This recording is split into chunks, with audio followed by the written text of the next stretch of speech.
48페이지입니다. 48페이지. 네, 주택의 용어인데요.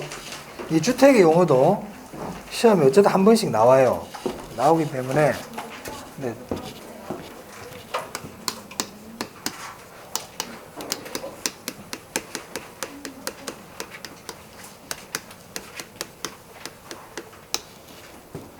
자, 이 주택은요.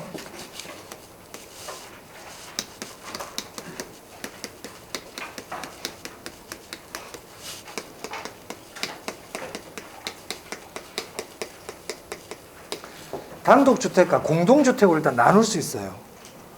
이 단독주택은 단독주택, 다중주택,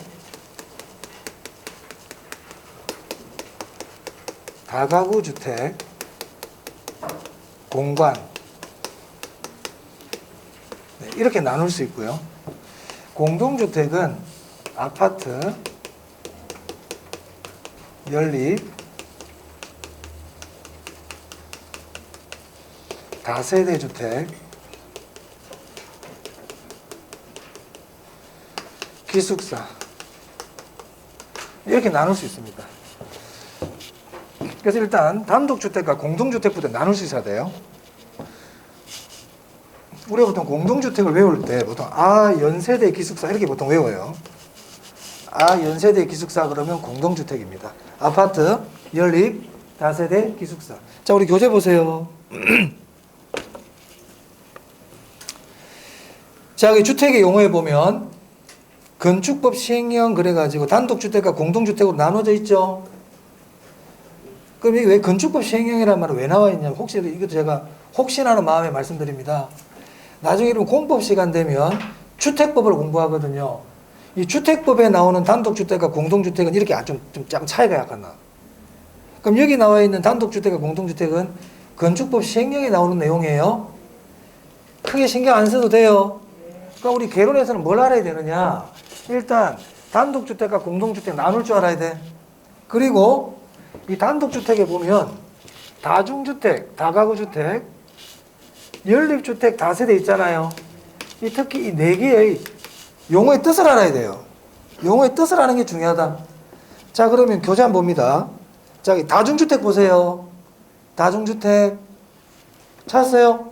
자, 거기 읽어보겠습니다. 제가 학생 또는 직장인, 학생 동그라미, 직장인 동그라미. 학생, 직장인 넣으면 다중주택이야. 일단 이거부터가 학생 또는 직장인 등 여러 사람이 장기간 거주할 수 있는 구조로 되어 있다. 우리 보통 고시텔 있잖아요. 그런 거 약간 연상하시면 돼요. 고시텔 대표적인 다중주택 중에 하나거든요. 자, 그 다음에 독립된 주거 형태를 갖추지 않았대.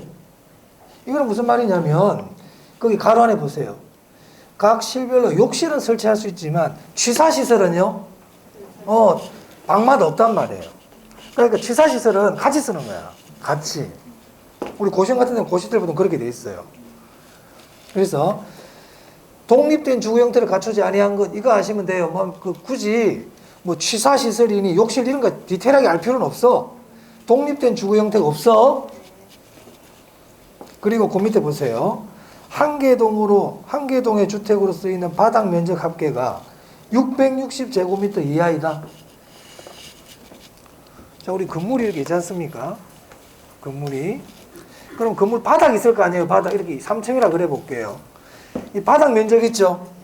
이 바닥 면적 합계가 요거 합계가 660제곱미터 이하다 이 말이에요. 660제곱미터 이하라고요. 바닥 면적 합계가 뭐라고요? 660 이하. 그리고 주택으로 쓰는 층수가 몇 층 이하라고요? 3개층 이하예요. 주택으로 쓰는 층수가 3개층 이하야. 자, 그럼 다중주택 시험에 잘 나오거든. 그럼 다중주택을 외울 때는 학생, 직장인, 독립된 주거 형태 없어. 됐어요? 660 이하 3층 이런 것들 참고로 보시면 돼요. 자, 그 다음 다가구주택 볼게요. 다가구주택도 보니까 주택으로 쓰는 층수가 3개층 이하, 바닥 면적 합계가 660 이하 돼 있네요. 맞아요? 다중이랑 차이가 없네? 다중이랑 차이가 없지. 근데 얘는 19세대 이하가 거주할 수 있다. 19세대 이하. 그럼 보세요. 자, 다시 봐봐. 막 무작정 외우려고 그러면 안 돼. 그럼 얘하고 차이가 뭔데? 다중주택 뭐라고 해서 아까? 학생, 직장인, 독립된 주거 형태 없어. 660 이하이고 3계층 이하는 똑같다니까. 차이 나는 걸 기억해놔야 돼요. 무슨 말 알겠습니까? 얘도 3계층, 주택으로 쓰는 층수가 3계층 이하이고 바닥 면적 합계가 660제곱미터 이하야. 얘도 그렇잖아. 그렇죠? 그럼 이 둘을 구별할 때 이걸 구별하면 안 되지. 그럼 다중주택은 뭐? 학생, 직장인, 독립된 주거 형태 없다고요. 됐어요? 자, 그 다음 연립 보세요. 연립. 공동주택의 연립. 주택으로 쓰는 한 개 동의 바닥 면적 합계가 660을 뭐라고 돼 있어요? 초가 동그라미 해야 돼. 초가 동그라미하고 별표야. 여러분 나중에 보시면 알겠지만 바닥 면적 합계는 전부 660이거든요. 660이야. 근데 660을 초과한다는 건 연립이야. 660을 초과하는 건 뭐라고요? 뭐 그렇지. 그러니까 660 초과 이거 가지고 연립을 딱 구별해내야 돼. 나머지는 다 이하입니다. 660 이하. 자, 그 다음에 다세대 보세요. 다세대는 660 이하라고 돼 있죠. 그지? 그러면 아까 우리 다가구도 660 이하였잖아요. 그러면 다가구하고 다세대는 뭐가 구별하느냐? 층수로 구별한다고요. 다세대는 주택으로 쓰는 층수가 몇 개층 이하다고요? 4계층 이하야. 4계층 이하. 층수 가지고 구별해야 돼. 오케이? 자, 그 다음 아파트 볼게요. 아파트는요, 바닥 면적 합계 660 이런 거 없어. 그냥 주택으로 쓰는 층수가 5계층 이상이면 다 아파트야. 주택으로 쓰는 층수가 5계층 이상이면 아파트예요. 혹시나 높아심에 그냥 5층이 아니고요. 주택으로 쓰는 층수가 5계층 이상이에요.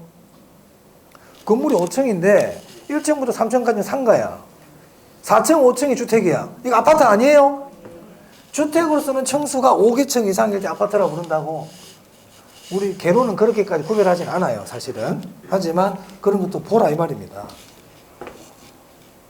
됐습니까? 자, 그럼 구별해보자. 자, 단독이든 다가구든 다세대든 전부 다 얘들은 다 660 이하입니다. 그렇죠? 얘도 이하야, 이하. 근데 연립은 뭐라고? 660 초가야, 초가.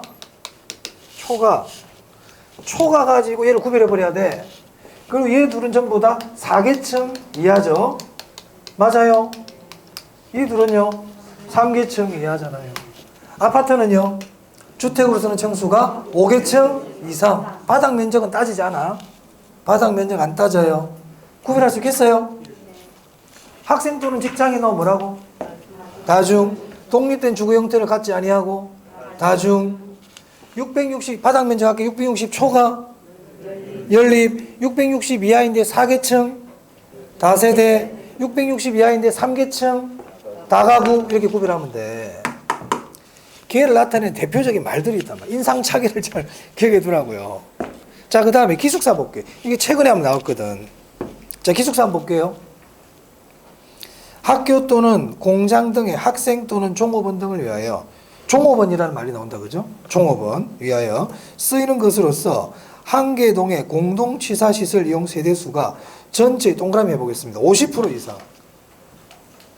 그러니까 기숙사는, 우리는 기숙사 뭔지 알잖아요.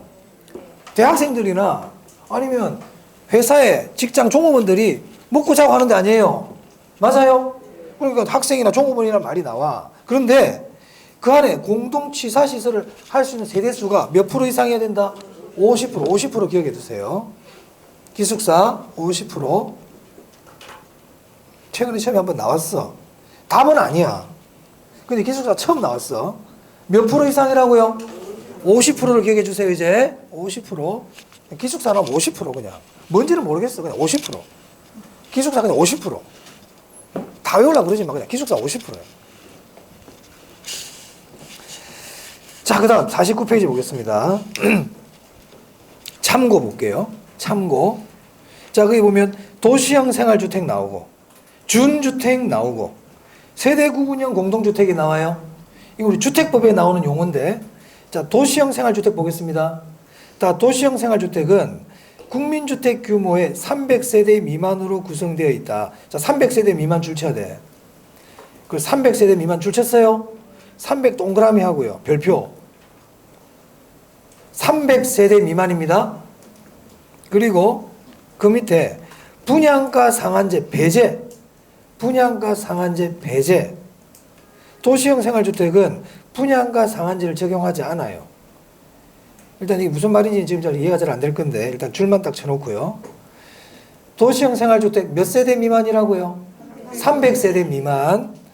분양가 상한제를 적용한다, 적용하지 않는다? 적용하지 않습니다. 자, 그 다음 그 밑에 준주택이에요. 자, 준주택은 주택일까요? 주택이 아닐까요? 주택 아니에요. 그러니까 준이 붙었지. 그러니까 준이 붙었지. 아까 준부동산, 부동산 아니었거든. 준주택, 주택 아니야. 주택이 아닌데 주택으로 취급해 주겠다는 뜻이야, 이게. 그래서 그 보면요. 주택 외의 건축물과 줄치세요. 그리고 주택 외 할 때 외 동그라미. 그러니까 주택 외의 건축물과 이 말 딱 나오잖아? 그럼 준주택이야. 주택 외의 건축물과 나오면 뭐라고? 준주택. 주택 외의 주택 건축물과 그 부속 토지로서 주거시설로 이용 가능한 시설, 이게 준주택이에요. 대표적인 게 오피스텔이야. 오피스텔. 기숙사. 선생님과 기숙사는 선생님과 공동주택이라면서요. 그래, 건축법 시행령이 그렇게 돼 있다고. 우리 주택법에는 기숙사가 주택이 아니라고 돼. 준주택이죠. 주택법상에는 기숙사가 뭐라고? 준주택이야. 근데 아까 공동주택이라며. 다른데? 여긴 주택인데. 그래서 아까 이건 뭐라고 그랬어? 건축법 시행령. 아시겠죠? 그렇다. 그리고 다르단 말이에요. 구별이. 그럼 어떻게 정리하면 돼? 그러면 기숙사는 준주택이다 그러면 O다 X다? 기숙사는 준주택이다? O지. 그건 O라고 그래야지. 기숙사는 공동주택에 들어간다 그래도 O인 거예요. 아시겠죠? 건축법에서는 그냥 공동주택에 들어가고요. 주택법에서는 기숙사가 뭐로 들어간다? 준주택에 들어간다. 이 말이에요. 복잡하네. 잘 안 물어봐. 그냥 우리 이렇게 알아두면 돼. 그 준주택의 기숙사는 공법 시간에는 그렇게 신경 써야 돼. 공법 시간에. 공법 시간에서는 기숙사는 준주택이라는 걸 아시면 되고요. 개론은 신경 안 써도 됩니다. 그럼 준주택은 뜻만 알아라고. 준주택이 뭔데? 주택의 건축물과 주택의 건축물과 그거 딱 기억하라고요. 주택의 건축물과 그 부속 토지로서 주거시설로 이용 가능한 걸 뭐라고 그런다고? 어떻게 다 외우려고 그래, 그거를. 다 외우려고 그러지 말고, 주택의 건축물과 나오면 뭐라고요? 준주택. 이렇게 기억하라고요. 자, 그 다음, 세대 구분형 공동주택입니다. 세대 구분형 공동주택. 야, 얘 이름 보니까 공동주택은 공동주택인데, 뭐 세대가 구분이 됐나 보네? 그죠? 그러니까, 세대 구분형 공동주택 안에는 뜻을 보면, 뭐 세대가 구분되어, 이런 말이 나올 거야. 한번 볼게요. 뭐라고 되어 있는지. 공동주택의 주택 내부 공간의 일부를 301호인데 그 공간을 나눴다 이 말이야. 공간의 일부를 세대별로 구분하여 생활이 가능한 구조를 했어. 301호를 둘로 나눠가지고 두 세대가 쓸 수 있도록 해놨다 이 말이에요. 그건 별로 안 중요해. 그런데 그 구분된 공간의 일부를 구분 소유할 수 있다 없다? 없는 동그라미 해야 돼. 구분 소유할 수 없어.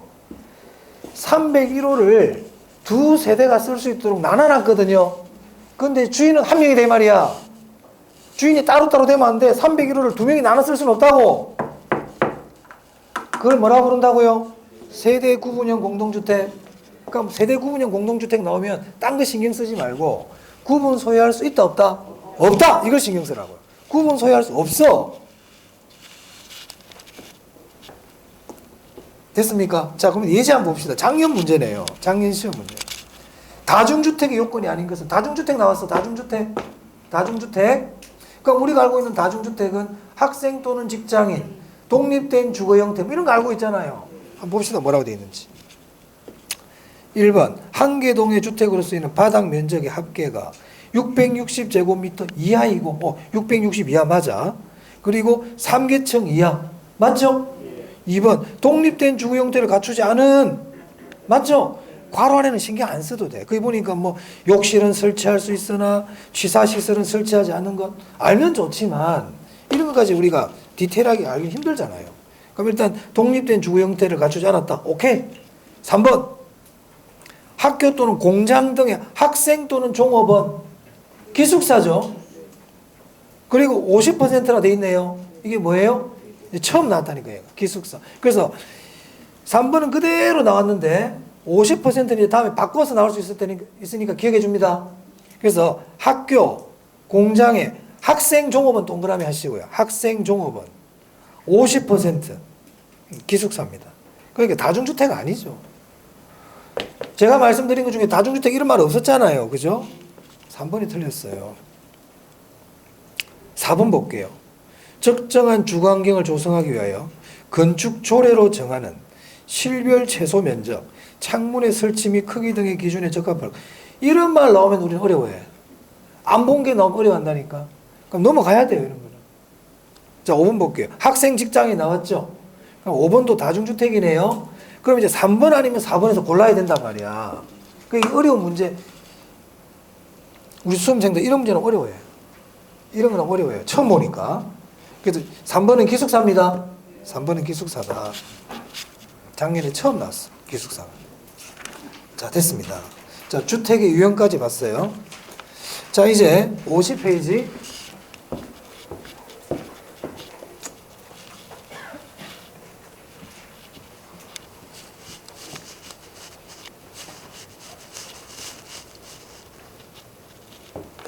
부동산의 특성입니다.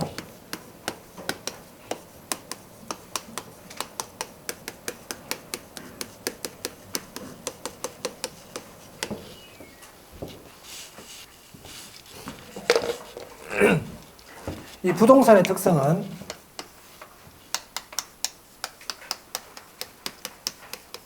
토지의 특성이 있고 건물의 특성이 있어요. 이게 별로 안 중요해요. 토지의 특성이 중요해요. 이 토지의 특성은 토지의 자연적 특성이 있고 인문적 특성이 있어요.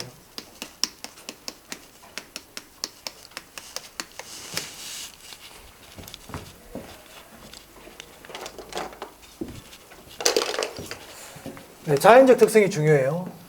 시험에 그냥 매년 나와. 매년 나와. 그래서 총론에서 아까 우리 토지에 분류했죠. 토지의 분류하고 자연적 특성이 제일 중요합니다. 총론에서는 토지의 분류와 자연적 특성이 제일 중요합니다. 그럼 토지의 자연적 특성이라는 건 뭐냐면 토지가 스스로 갖고 있는 특성이에요. 처음부터 토지가 원래부터 갖고 있는 특성이라. 선천적으로 갖고 있어. 원래부터 갖고 있어. 그래서 안 변해. 고정이야. 절대적이야. 여기서 절대적이라는 얘기는 예외가 없다는 뜻입니다.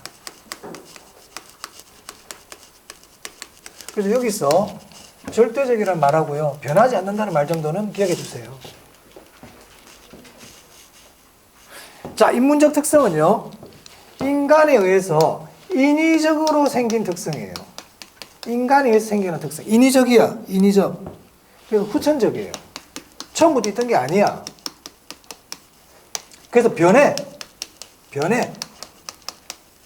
상대적이야. 그래서 변한다. 상대적이다. 인문적 특성은. 그래서 토지의 특성, 자연적 특성과 인문적 특성이 있는데 자연적 특성이 훨씬 중요합니다. 자, 그래서 우리 교재를 보시면 51페이지에 토지의 자연적 특성이라고 되어 있죠. 보이세요? 네, 그거 이제 박스 메모합니다. 토지의 자연적 특성.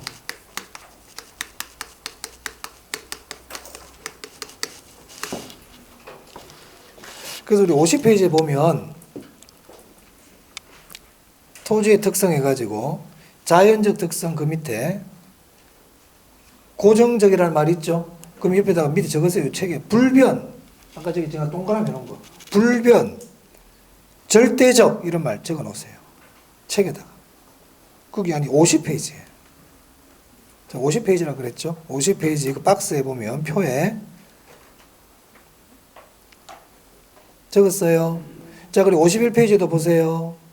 토지의 자연적 특성에 보면 둘째 줄에 불변, 고정 이런 말 나오죠? 그 밑에 절대적 이렇게 적으세요. 그러니까 책 군데군데 막 적어놔야 돼. 읽을 때만 눈에 자꾸 들어오게.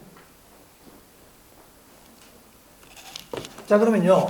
토지의 자연적 특성에는 어떤 것들이 있냐면 부동성, 부정성, 영속성, 개별성, 인접성,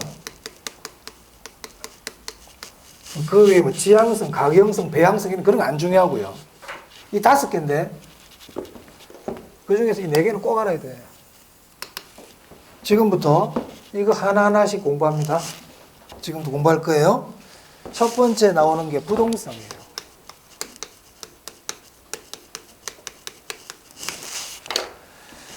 토지의 자연적 특성 중요하다 그랬어요. 중요해요. 중요하다. 그럼 첫 번째 부동성입니다. 그럼 부동성이란 뜻이 뭘까요? 토지는 움직일 수 없다. 움직일 수 없다.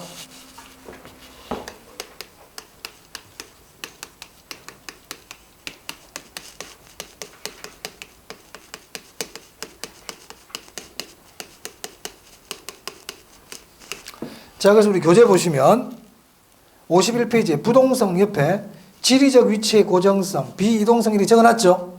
자, 여기서 지리적 위치 있죠. 이 지리적 위치가 고정되어 있는 게 부동성인데, 그럼 이 지리적 위치는 절대적 위치일까요? 상대적 위치일까요?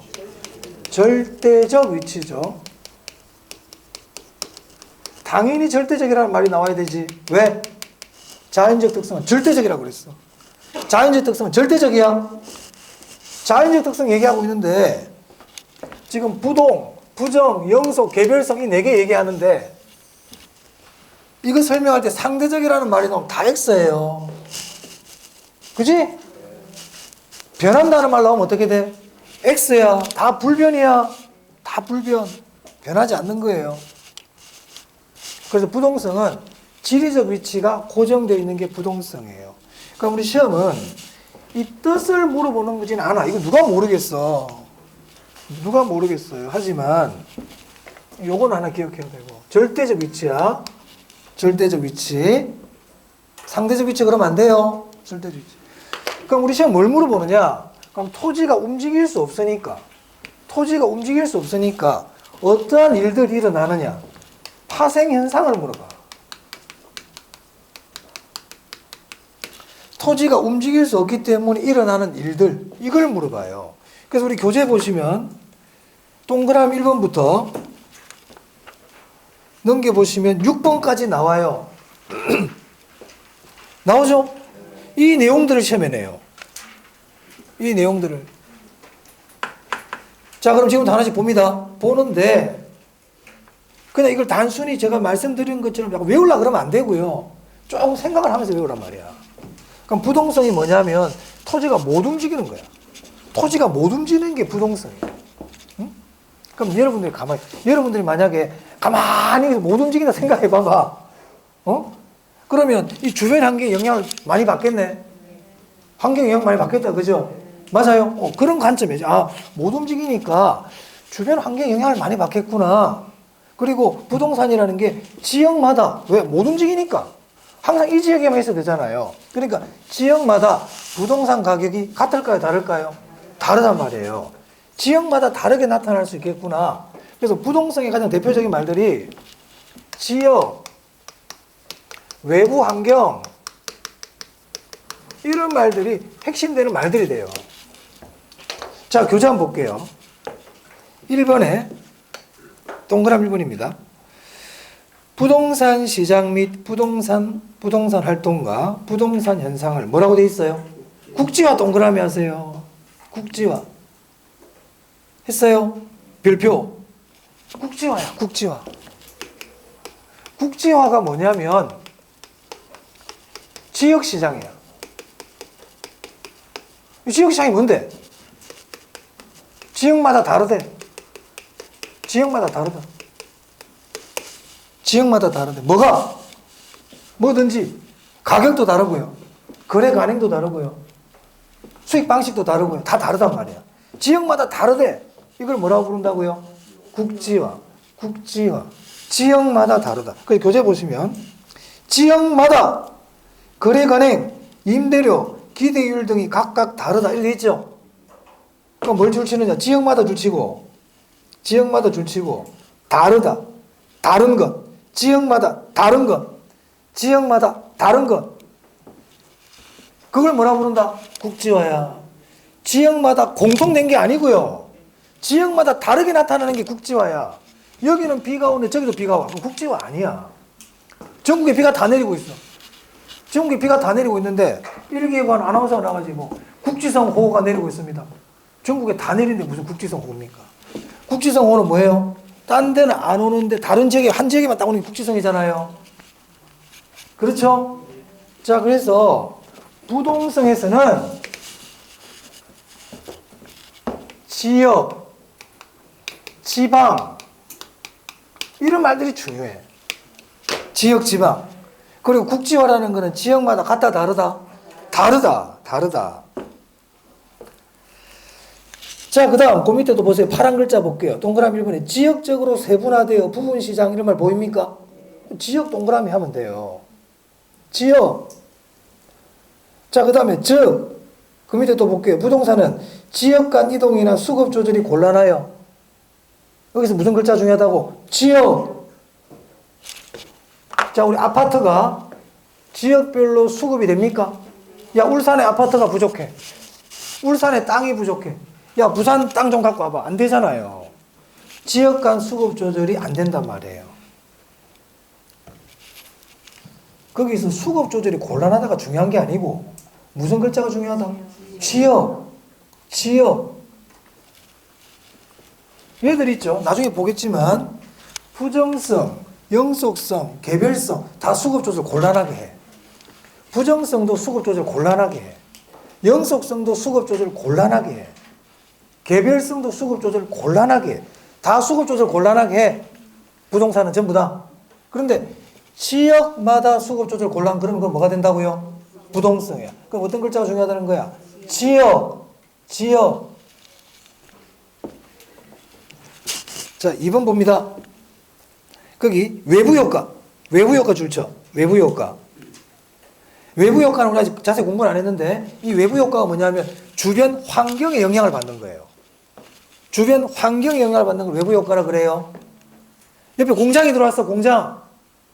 공장이 들어왔더니 막 나쁜 게 날라와. 이 외부효과야. 우리 집 옆에 마트가 들어왔어. 그랬더니 우리 집 집값이 올라가. 외부효과야. 물론 정확한 외부효과의 의미는 나중에 배우겠지만 여기서 외부효과는 주변 환경과 관계 있다. 왜? 못 움직이니까. 못 움직이니까. 외부효과. 자, 그 다음 또 보세요. 지역 분석 보이세요? 지역 분석. 무슨 글자 동그라미 할래요? 지역. 물론 우리 11월, 12월 달에 지역 분석 공부하신 분도 있겠지만 처음 오신 분도 있기 때문에 제가 지역 분석 설명 안 드립니다. 지역 그러면 외부효과예요. 그 부동산과 관계 있어요. 지역, 지방, 외부효과와 관계 있습니다. 지역 분석이 뭔지 아직 공부 안 했다 우리. 자, 3번 볼게요. 임장활동 줄치세요. 임장활동. 임장활동. 임장활동이 뭘까? 현장 답사. 현장 답사. 현장에 가봐야 돼. 왜? 걔가 못 와. 내가 가봐야 돼. 그 토지를 보긴 봐야 되거든 내가. 토지를 보긴 봐야 되는데 토지가 못 와. 못 오는 게 뭐예요? 나한테 못 오는 게 부동성. 그러니까 내가 현장에 가봐야 돼. 그래서 임장활동 부동산과 관계 있어요.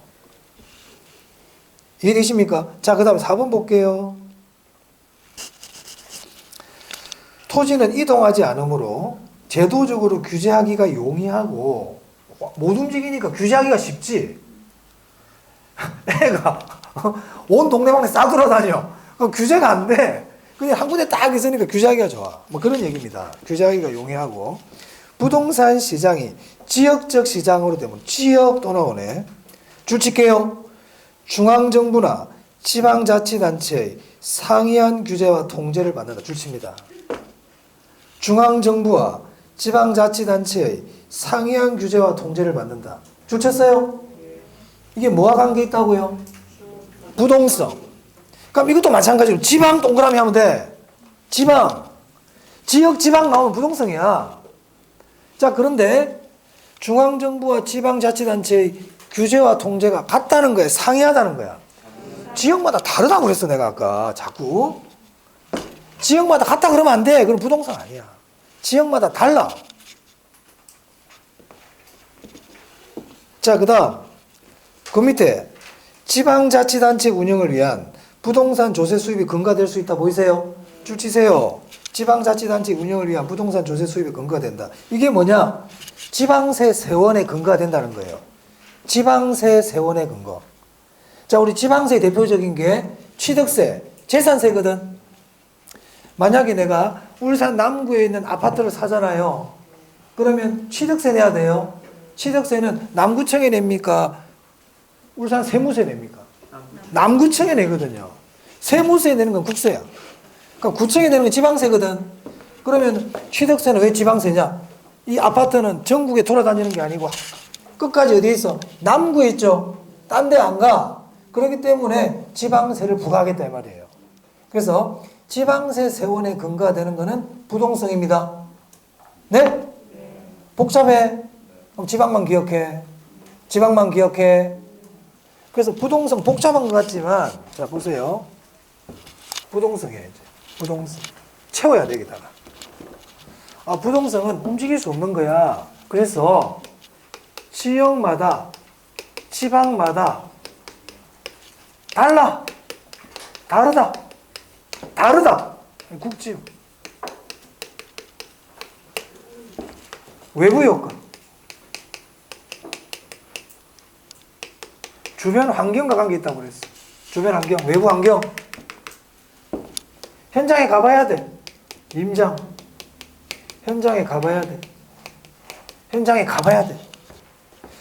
그럼 그 외의 것들이 있었죠, 아까. 중앙정부와 지방자치단체 규제와 통제를 상이하게 받는다. 지방세 세원에 근거가 된다. 그것들은 외우려고 그러지 말고 무슨 글자가 나온다고? 지방, 지역. 그런 말 나오면 다 외부, 부동성이에요. 지역, 지방 나온다 뭐라고요? 부동성입니다. 지역마다 같다, 다르다? 다르다? 부동성 끝났단 말이야. 부동성 그렇게 딱 기억해놔야 돼. 지역, 지방 나오면 부동성이에요. 그럼 시험 어떻게 되느냐면 다음이 설명한 토지의 자연적 특성은 이렇게 나오거든요. 내용 박스를 딱 줘놓고는 그 안에 뭐 막 말이 있어. 그럼 지역, 지방이라는 글자가 있잖아. 그 뭐? 부동성. 그걸 찾으면 돼. 부동성에 대한 설명이다. 틀린 것은, 옳은 것은 이렇게 나온단 말이에요. 그럼 지역, 지방 나오면 부동성이거든. 주의할 건 뭘 주의하라고? 다르다. 다르다. 다르다. 지역, 지방 나왔다고 덜컥 오 그러지 말고 같단지 다르단지도 같이 보시라고요. 아시겠죠? 다음 중 부동성에 관한 설명. 틀린 거 찾아라. 1번 외부 효과. 오다. 2번 지역, 지방 막 나와. 오. 지역, 지방마다 다르다. 오. 임장활동. 오. 외부 효과. 오. 이렇게 찾으면 돼요. 부동성. 자, 그 다음에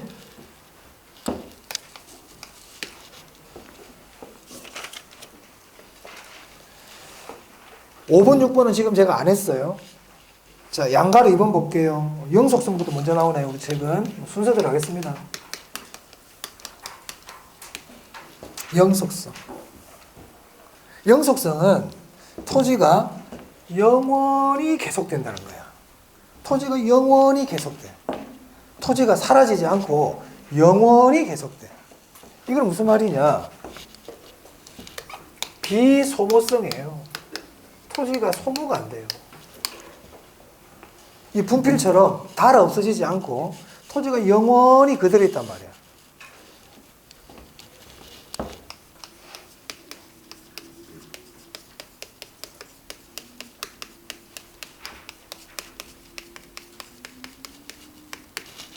물리적 감가의 배제입니다. 제가 전에 우리 감가 요인할 때 토지는 우리 물리적 감가가 있고 기능적 감가가 있고 경제적 감가가 있다고 그랬거든요. 다 잊어먹었을 수도 있어요, 지금. 자, 물리적 감가가 뭐였냐면 이 외형이 닳아 없어지는 게 물리적 감가야. 닳아 없어지는 게 물리적 감가라고. 근데 토지는 닳아 없어진다, 안 없어진다? 안 없어져. 토지가 만약에 닳아 없어지고 소모가 되고 마모가 되잖아요. 그럼 지구가 줄어들어요. 지구가 계속 줄어들 거야, 아마. 근데 지구는 줄어든다, 안 줄어든다? 안 줄어들어요. 그래서 영속성은요, 물리적 감가의 배제를 얘기해요. 소모가 안 되는 거예요. 그래서 우리 교재 보시면, 자, 영속성. 둘째 줄에, 토지의 영속성은 토지의 물리적 감가가 없다는 의미 줄치세요. 그 뒤에 건 줄 안 쳐도 돼, 지금은. 자, 1번. 동그라미 1번. 물리적 감가상각의 적용을 뭐라고 돼 있어요? 배제 동그라미 해야 돼. 적용 그러면 안 돼? 물리적 감가를 배제하는 거예요. 배제하는 거예요. 나머지는 진짜 줄치지 마세요, 일단. 자, 그 다음에 그 밑에 한번 볼게요. 그러면 영속성이라는 거는 생각을 해봐, 이제. 이걸 막 자꾸 외우려고 그러면 안 돼요. 자, 영속성은 소모가 안 되는 거예요. 그럼 소모가 안 되니까 가만히 갖고 있다가 나중에 가격이 오르면 팔아야지 이게 된단 말이에요. 이 분필처럼 막 쓰면 닳아 없어지잖아요. 근데 분필을 가지고 나중에 비싸면 팔아야지 이게 안 된단 말이에요. 계속 닳아 없어지는데. 근데 부동산은 소모가 안 되기 때문에 매각을 뒤로 미룰 수가 있단 말이야. 이해되세요? 소모가 안 되니까. 그 밑에 보면, 자, 교재 보세요. 동그라미 1번에 보세요.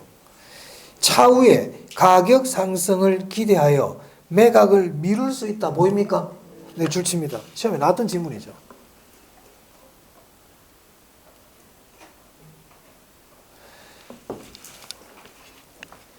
뒤로 가격을 밀어가지고 뒤에 매각할 수 있다. 그러면 영속성과 관계 있는 거예요. 소모가 안 되기 때문에 움직이지 않는 거와 관계없어. 영속성과 관계 있다고. 자, 그 다음에 또 볼게요. 2번 보세요. 재생산 이론이나 사고방식을 적용하지 않게 한다. 자, 재생산 이론 줄치고요. 않게 줄치고요. 재생산 이론이 적용이 안 돼요. 자, 재생산 이론이 뭔지 한번 보겠습니다. 자, 만약에 2022년 1월 1일 날 삼양라면을 10억 개를 만들었어. 10억 개. 10억 개.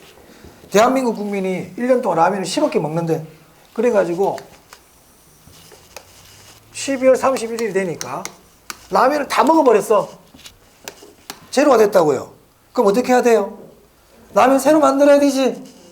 네? 이게 재생산이야. 그러니까 재생산이라는 거는 기본적으로 소모를 전제로 하는 거예요. 지금 우리 현대자동차에서 차 계속 만들고 있죠. 새로 계속 재생산하고 있잖아.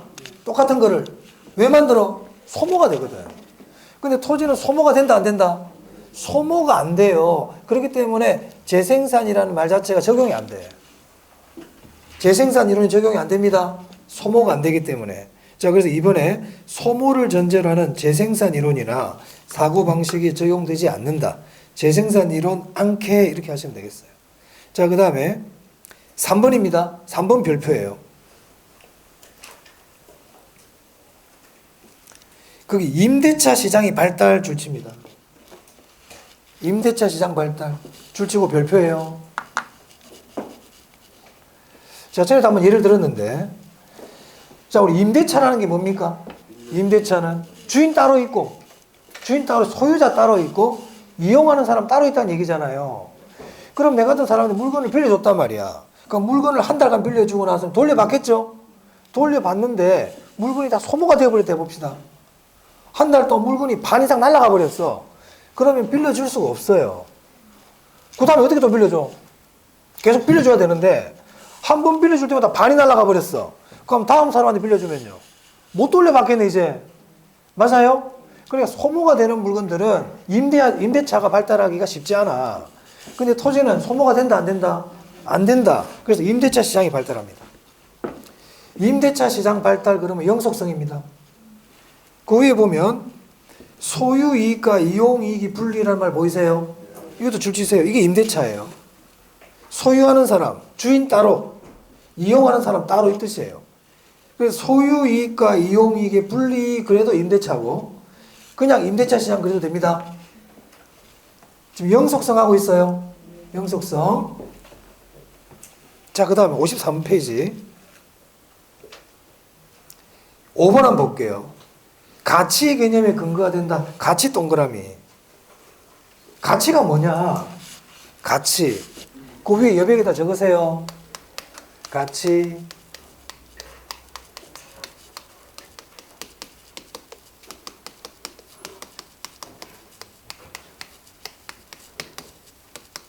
우리 감정평가할 때 잠시 했었죠. 장래에 발생할 이익의 현재 가치를 가치라 그래요. 이 장래 동그라미 해야 돼요. 장래. 일단 동그라미 해놓고 나중에 설명드리겠습니다. 6번 한번 보세요. 6번. 자, 거기 장기적 배려 보입니까? 장기 동그라미 하시고요. 장기 동그라미. 그럼 장래 적으세요. 미래 적으세요.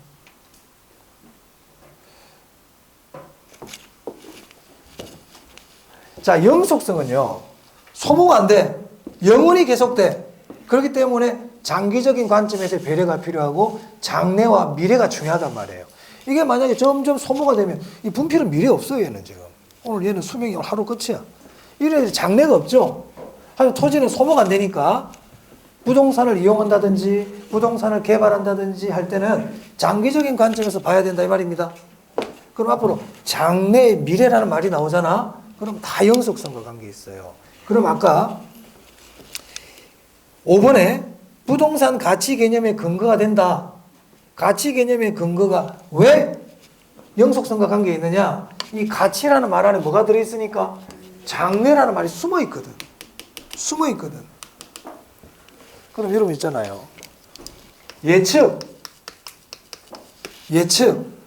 예측이라는 거는 과거를 예측하는 거야. 현재를 예측하는 거야. 미래를 예측하는 거야. 예측이라는 말 안에 미래, 장래라는 말이 들어있죠. 그럼 예측이라는 말이 들어가도 영속성과 관계 있어요. 그래서 그 밑에 보니까 예측의 원칙이라고 나오네요. 자, 그 다음에 소득 이득과 자본 이득을 모두 향유할 수 있다 보이세요? 그것도 줄 한번 쳐보세요. 아직 투자로 공부 안 했지만 우리 나중에 공부할 건데요. 소득 이득은요, 보유 운용 단계에서의 수익이에요. 처분 단계에서 이득을 자본 이득이라 그래요. 그러니까 소득 이득과 자본 이득이라는 거는 보유와 처분을 다 이득을 갖겠다는 거거든. 이 말은 장기적인 관점이라는 뜻이야, 이게. 소유 이익과 처분 이익을 다 누리겠다는 게 장기적인 관점이란 말이야. 그래서 소득 이득과 자본 이득 향유 그러면 영속성과 관계 있습니다. 자, 그러면 영속성 한번 봅시다.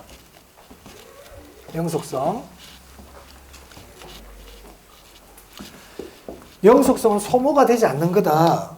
물리적 감가가 배제되는 거예요. 자, 영속성이 제일 중요한 거 임대차 시장이야. 이게 일단 제일 중요해. 임대차 시장 발달은 소유이익과 사용이익이 분리된다 그랬습니다. 맞아요?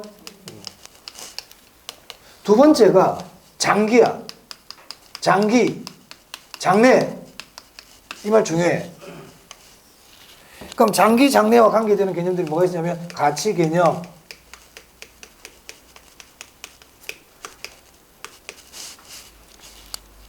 소득 이득과 자본 이득, 이런 거 다 장기, 장래와 관계 있죠. 장기, 장래. 일단 이 두 개는 꼭 기본적으로 꼭 아셔야 돼요. 이거하고.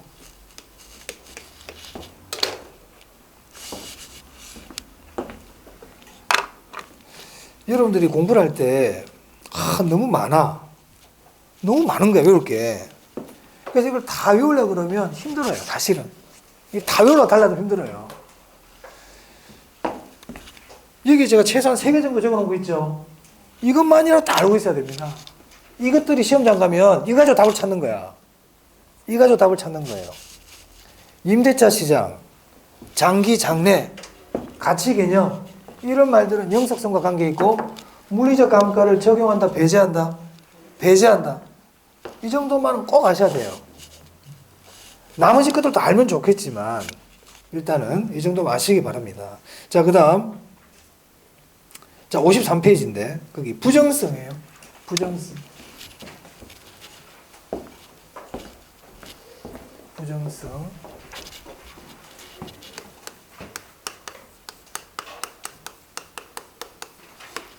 부정성은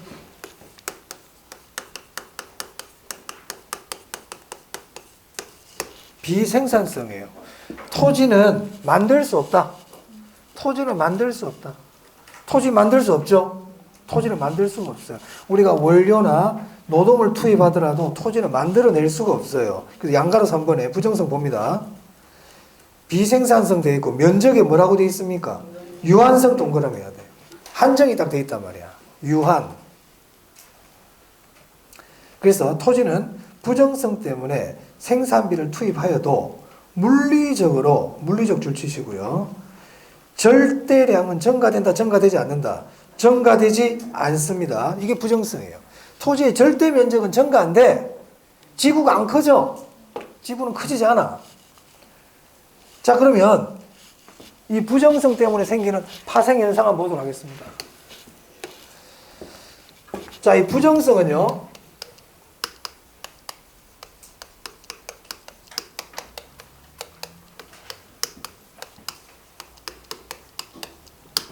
물리적 공급이 불가능하다는 거예요. 토지가.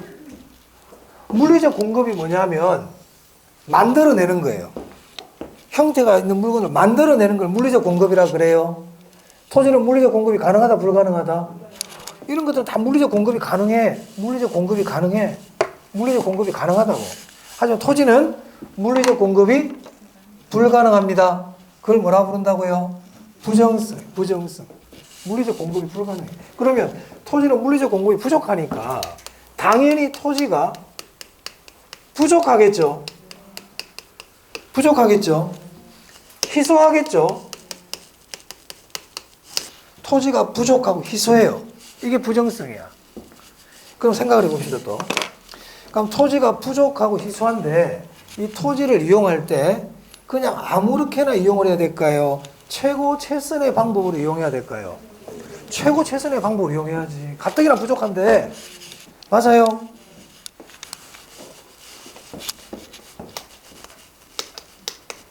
최유효 이용의 근거가 돼요. 최유효 이용이 뭐냐면 최고 최선이야. 토지는 부족하니까 최고 최선의 방법으로 이용해야 된다. 토지가 부족해? 그럼 토지가 부족하면 토지를 이용할 때 토지를 많이 쓸 수가 없어요. 토지를 많이 쓸 수가 없어요. 집을 지을 때 100명한테 집을 지어줘야 돼. 그러면 한 채씩 이렇게 100채를 지어줄 수 없다고 이렇게. 땅이 부족하기 때문에. 그럼 100명의 집을 어떻게 지어줘야 된다? 위로 올릴 수밖에 없다. 위로. 맞아요? 이걸 뭐라고 그러냐면 집약적 이용이라 그래요.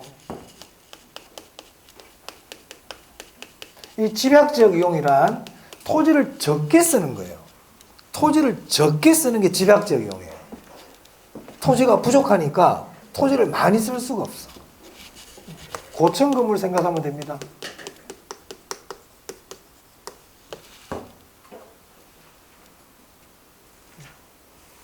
일단 또 생각해 볼까요? 우리가 소유욕 있죠. 갖고 싶은 욕심. 토지는 부족하고 희소하기 때문에 사람들이 그 토지를 가지려고 그래요. 소유욕과 관계 있어요. 소유욕. 맞습니까? 소유욕.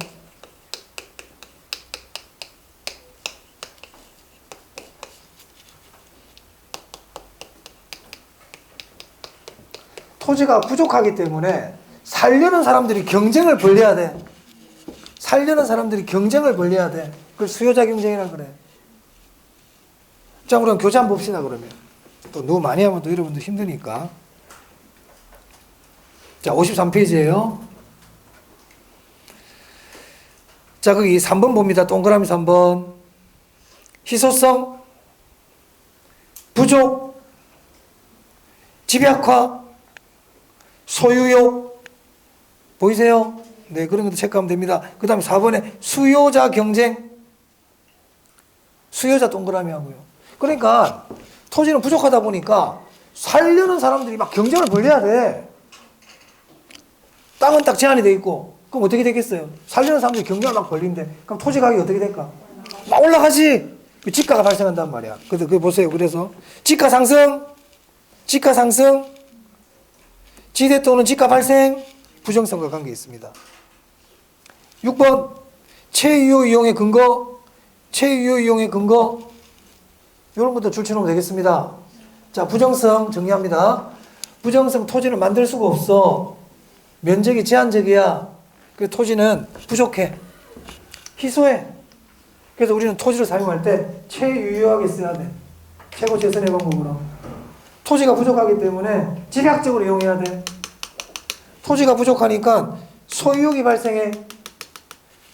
수요자 경쟁이 일어나. 그 수요자 경쟁이 일어나기 때문에 지가가 상승해.